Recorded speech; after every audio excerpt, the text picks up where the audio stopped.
हल षष्ठी व्रत की संपूर्ण कथा। हल षष्ठी व्रत महिलाओं द्वारा परिवार की सुख समृद्धि और संतान की दीर्घायु के लिए रखा जाता है। इसे देश के अलग अलग हिस्सों में अलग अलग नाम से जाना जाता है। यह मूल रूप से षष्ठी माता का व्रत है। बलराम जी के जन्मोत्सव के उपलक्ष्य में यह मनाया जाता है।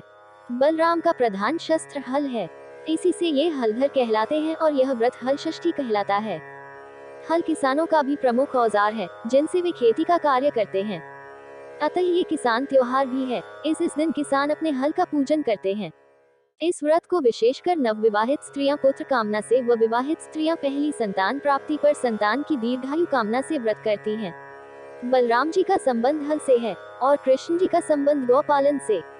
इसलिए इस व्रत में हल तथा गौ माता पूजन किया जाता है, न कि उनसे कार्य लिया जाता है।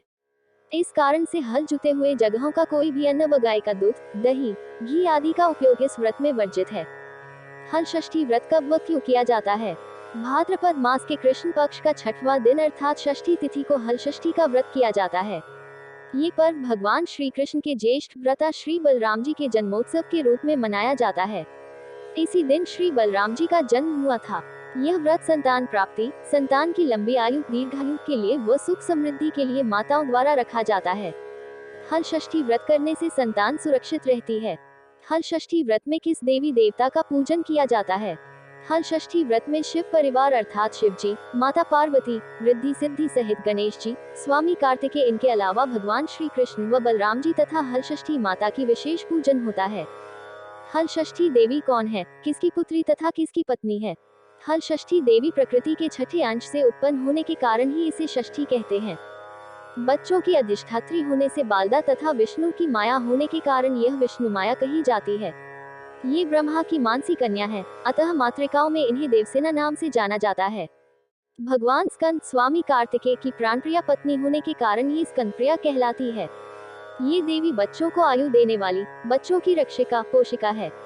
योग बल के प्रभाव से यह सदैव बच्चों के समीप स्थित रहती है। इस देवी के संदर्भ में एक पुरातन कथा आती है। स्वयंभू मनु के पुत्र प्रियव्रत हुए। वे योगी होने के कारण विवाह नहीं करना चाहते थे, किंतु ब्रह्मा जी की आज्ञा से उन्होंने मालिका नाम की कन्या से विवाह किया, परंतु बहुत समय बीतने पर भी उनको कोई संतान नहीं हुआ। तब राजा प्रियव्रत ने कश्यप ऋषि को बुलवाकर पुत्रेष्टि यज्ञ कराया। यज्ञ अग्नि से एक चरु प्रकट हुआ, जिसे राजा ने अपनी रानी मालिका को दिया। उस चरु के खीर भक्षण कर रानी गर्भवती हुई, किंतु 12 वर्ष बीत जाने पर भी उनको कोई संतान नहीं हुआ। 12 वर्ष उपरांत रानी ने एक दिव्य स्वर्ण कांति युक्त पुत्र को जन्म दिया, परंतु सर्वांग सुंदर होने पर भी वह बालक जीवित न था। इस पर राजा रानी दुखी हो गए। राजा अपने उस मरे हुए पुत्र को हृदय से लगाकर शमशान की ओर चल दिया। शमशान पहुंचकर राजा पुत्र शोक से दुखित हो रोने व स्वयं के प्राण देने को तत्पर हो गया। उनका सारा ज्ञान जाता रहा। तभी सहसा उन्हें एक दिव्य विमान दिखाई दिया, जो कि श्रेष्ठ मणियों से निर्मित था। उस विमान में एक सुंदर, मनोहर, प्रसन्न वदन, श्वेत चंपा जैसी वर्ण वाली नवयवना विराजमान थी। उसे देखते ही राजा सब दुख भूल अपने मरे बालक को पृथ्वी पर रख उनके पास गया और पूछने लगा कि ये देवी आप कौन हैं? किसकी पुत्री तथा किसकी पत्नी है? तब वह देवी कहने लगी कि हे राजन, मैं ब्रह्मा की मानसी कन्या हूँ। मेरे पिता ने मुझे भगवान शिव जी के पुत्र स्वामी कार्तिकेय से विवाह कराया है, अतः मैं स्कंदप्रिया हूँ। मैं पुत्रहीनों को पुत्र, पत्नीहीनों को पत्नी, धनहीनों को धन तथा कर्मवानों को उनके कर्मानुसार फल देती हूँ। हे राजन, तुम ज्ञानी, श्रेष्ठ कर्मवान हो, अतः तुम्हें मेरा दर्शन हो पाया है। तुम दुख का त्याग कर मेरी स्वयं पूजन करो और सर्वत्र कराओ। मैं तुम्हें वर देती हूँ कि तुम्हारा ये पुत्र शीघ्र जीवित हो उठेगा और परम प्रतापी होगा, 100 अश्वमेघ यज्ञ करेगा। ये सुव्रत नाम से विख्यात होगा। ये कह देवी अंतर ध्यान हो गई। इधर राजा प्रियव्रत अपने संतान को जीवित देख प्रसन्न होकर पुत्र सहित नगर को वापस आया। नगर में हर्षोल्लास मनाया गया। बालक के जन्म से 6वें दिन सूतिकागृह में माता षष्ठी का पूजन कर आनंद उत्सव किया गया। उसी दिन से पूरे संसार में छठी के आयोजन की परंपरा चली। इस प्रकार हर अर्थात शिव परिवार से होने के कारण ये देवी हरषष्ठ और यह व्रत हल षष्ठ के दिन करने के कारण हल षष्ठी कहलाती है। हल षष्ठी व्रत की कथा क्या है? संतान की दीर्घायु की कामना से रखी जाने वाली व्रत, जिसे कि अलग अलग प्रदेशों में कमरषष्ठ, हरषष्ठ, लीलीषष्ठ, चंदनषष्ठ, हल षष्ठी व्रत आदि के नामों से जाना जाता है। इसकी पौराणिक व प्रचलित कथाएं निम्न है। हल षष्ठी व्रत की कथा। मथुरा के राजा कंस अपनी बहन देवकी को विवाह उपरांत विदा करने जा रहे थे तो आकाशवाणी के वचन सुन कि देवकी का 8वां गर्भ तेरी मृत्यु का कारण बनेगा। ये जानकर बहन बहनोई को कारागार में डाल दिया और वसुदेव देवकी के 6 पुत्रों को एक एक कर कंस ने मार डाला। जब 7वें बच्चे के जन्म का समय नजदीक आया तो देवर्षि नारद जी वसुदेव देवकी से मिलने पहुंचे और उनके दुख का कारण जानकर देवकी को हलषष्ठी देवी के व्रत रखने की सलाह दी। देवकी ने नारद जी से हलषष्ठी व्रत की महिमा व कथा पूछी तो नारद जी ने पुरातन कथा कहना प्रारंभ किया कि चंद्रव्रत नाम का एक राजा हुआ, जिनको एक ही पुत्र था। राजा ने राहगीरों के लिए एक तालाब खुदवाया किंतु उसमें जल न रहा और सूख गया। राहगीर उस रास्ते गुजरते और सूखे तालाब को देखकर राजा को गाली देते थे। इस खबर को सुनकर राजा दुखित हुआ कि मैंने तालाब खुदवाया, मेरा धन व धर्म दोनों ही व्यर्थ गया। उसी रात राजा को स्वप्न में वरुण देव ने दर्शन देकर कहा कि यदि तुम अपने पुत्र की बलि तालाब में दोगे तो जल भर जाएगा। सुबह राजा ने स्वप्न में कही बात दरबार में सुनाया और कहा कि मेरा धन व धर्म भले ही व्यर्थ हो जाए पर मैं अपने पुत्र की बलि नहीं दूंगा। ये बात लोगों से होता हुआ राजकुमार तक पहुंचा तो वह सोचने लगा कि यदि मेरी बलि से तालाब में पानी आ जाए तो लोगों का भला होगा। ये सोचकर राजकुमार अपनी बलि देने तालाब में बैठ गया। अब वह तालाब पानी से लबालब भर गया। जल के जीव जंतुओं से तालाब परिपूर्ण हो गया। एकलौते पुत्र के बलि हो जाने से राजा दुखी होकर वन को चला गया। वहाँ 5 स्त्रियां व्रत कर रही थी, जिसे देखकर राजा ने कौन सा व्रत और क्यों कर रही हो पूछने पर स्त्रियों ने हलषष्ठी व्रत की संपूर्ण विधि बतलाई। उसे सुनकर राजा वापस नगर को गया और अपनी रानी के साथ उस व्रत को किया। व्रत के प्रभाव से राजपुत्र तालाब से जीवित बाहर निकल आया। राजा परिवार सहित हलषष्ठी माता के जयकार कर सुखपूर्वक निवास करने लगा। इति हलषष्ठी व्रत कथा प्रथमोध्याय। अब नारद जी ने देवकी से हलषष्ठी व्रत की अन्य कथा कहना शुरू किया कि उज्जैन नगरी में 2 सौतन रहती थी। एक का नाम रेवती तथा दूसरी का नाम मानवती। रेवती को कोई संतान न था, जबकि मानवती के 2 पुत्र थे। रेवती अपने सौत के बच्चों को देखकर हमेशा सौतिया डाह से जलती रहती और उनके पुत्रों को मारने का जतन ढूंढती रहती थी। एक दिन उन्होंने मानवती को बुलाकर कहा कि बहन, आज तुम्हारे मायके से कुछ राहगीर मुझसे मिले थे। उन्होंने बताया कि तुम्हारे पिताजी बहुत बीमार है और वह तुम्हें देखना चाहते हैं। पिता की बीमारी को सुनकर मानवती दुखी हुई।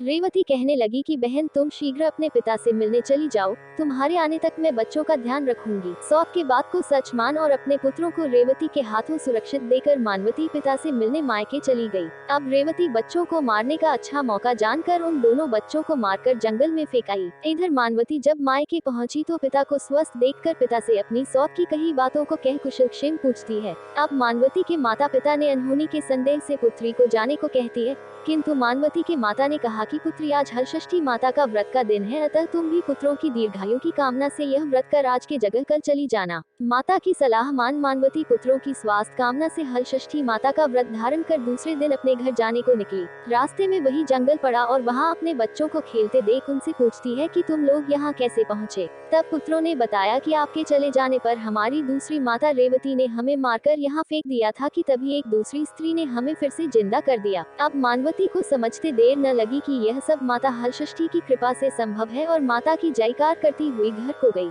नगर में मानवती के पुत्रों को पुनः जीवित देख और माता हलषष्ठी की महिमा जान सभी स्त्रियां हलषष्ठी व्रत करने लगी। इति हलषष्ठी व्रत कथा द्वितीयोध्याय। नारद जी ने देवकी से हलषष्ठी व्रत की और कथा कहना प्रारंभ किया कि दक्षिण में एक सुंदर नगर है, वहाँ एक बनिया अपनी भार्या के साथ रहता था। दोनों पति पत्नी स्वभाव से बहुत अच्छे व संस्कारी थे। बनिया की पत्नी गर्भवती होती संतान को जन्म देती थी, किंतु दुर्भाग्यवश उनके संतान कुछ समयोपरांत मर जाते थे। इस प्रकार एक एक करके बनिया की पत्नी के 6 संतान मृत्यु को प्राप्त हो गया। इस कारण दोनों पति पत्नी बहुत दुखी होकर मरने की उद्देश्य लेकर घर से वन की ओर चले गए।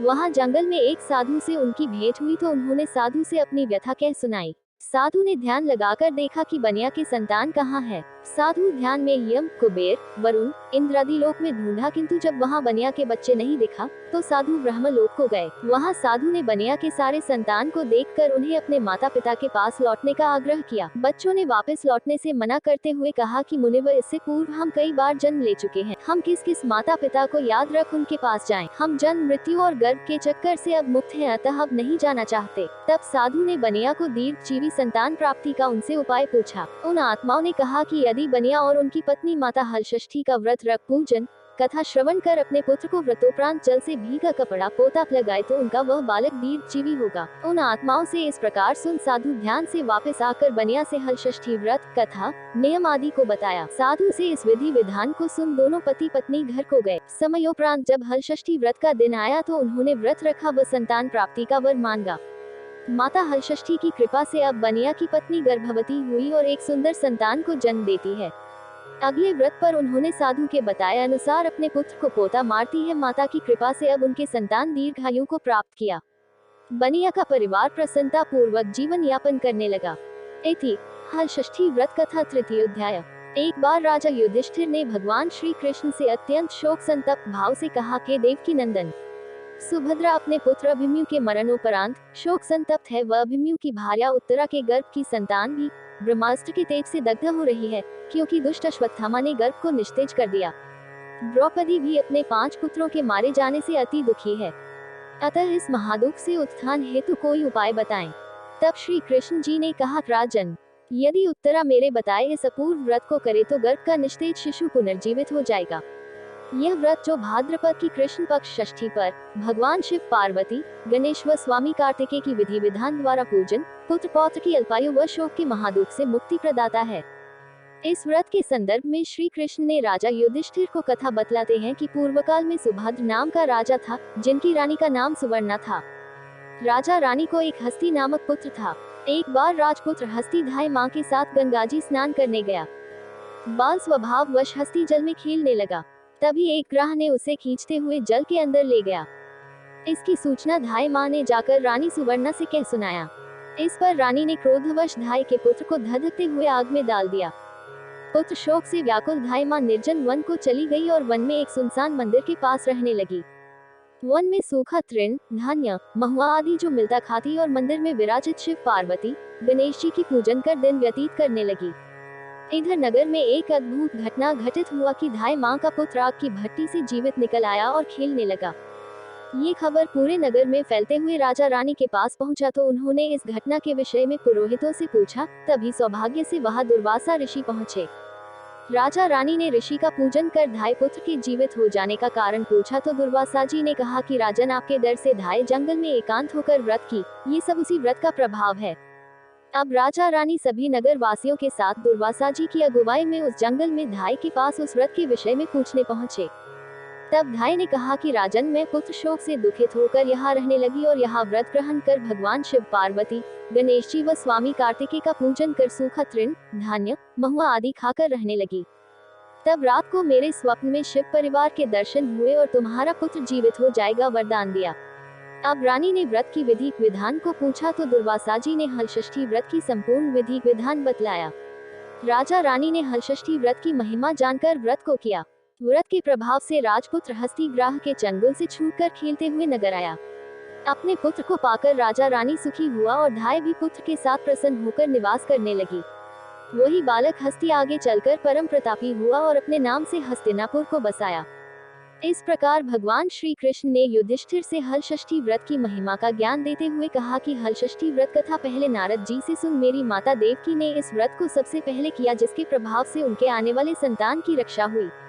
अब भगवान श्री कृष्ण से सुन युधिष्ठिर ने इस व्रत को उत्तरा द्वारा करवाया। व्रत के प्रभाव से उत्तरा का अश्वत्थामा द्वारा नष्ट हुआ गर्भ पुनः जीवित हो गया तथा प्रसव पश्चात बालक का जन्म हुआ, जो कालांतर में राजा परीक्षित नाम से प्रसिद्ध हुआ।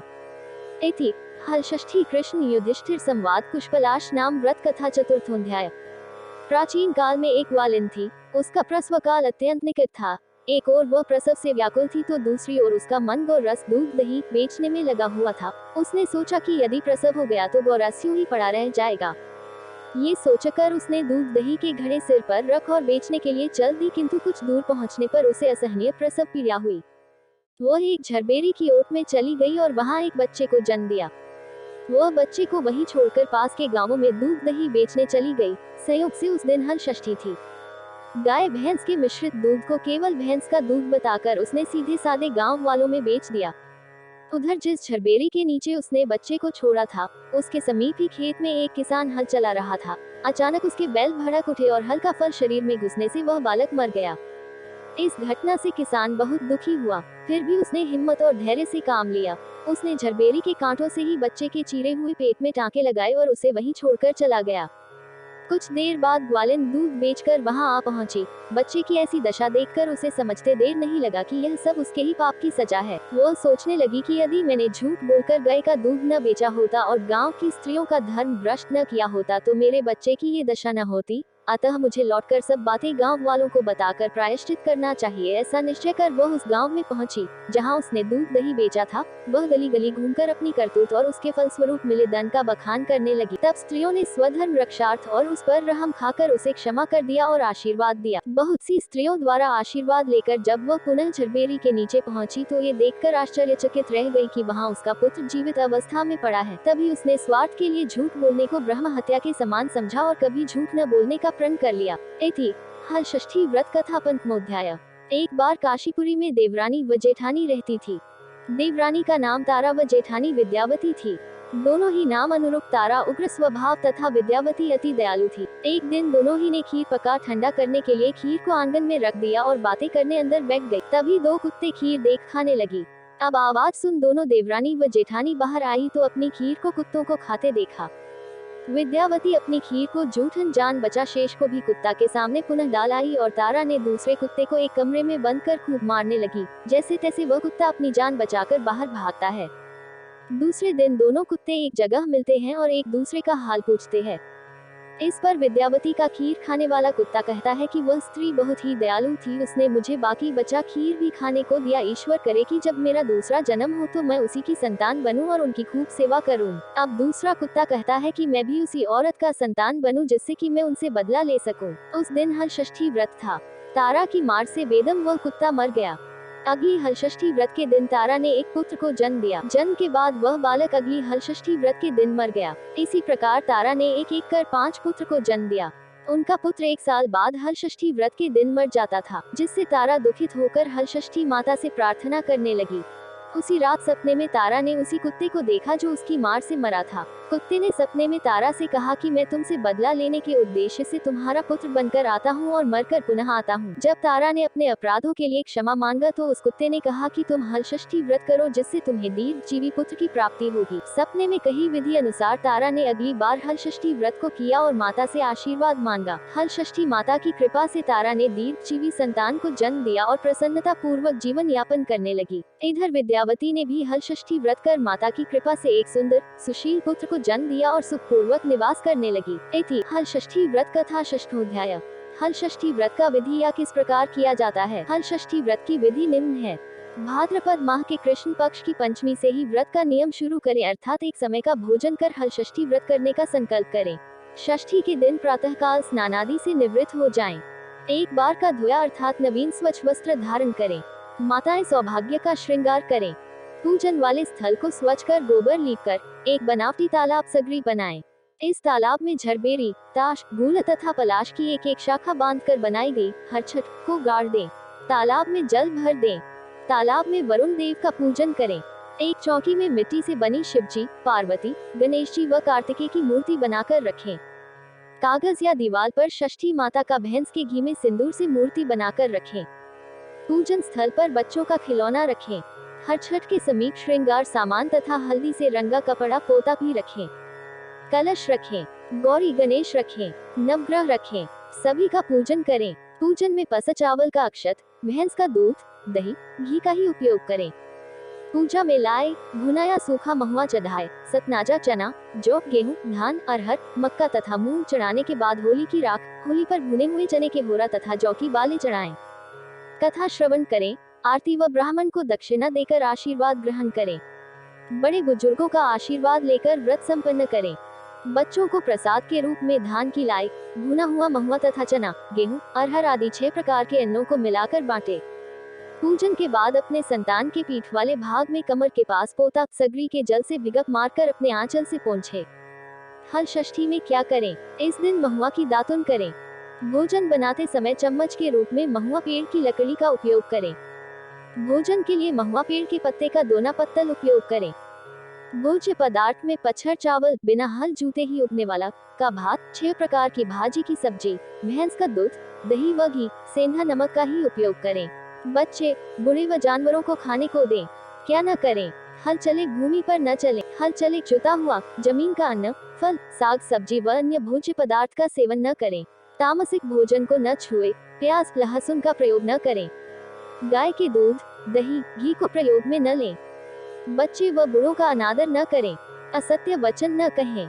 इति हल षष्ठी व्रत कथा संपूर्ण।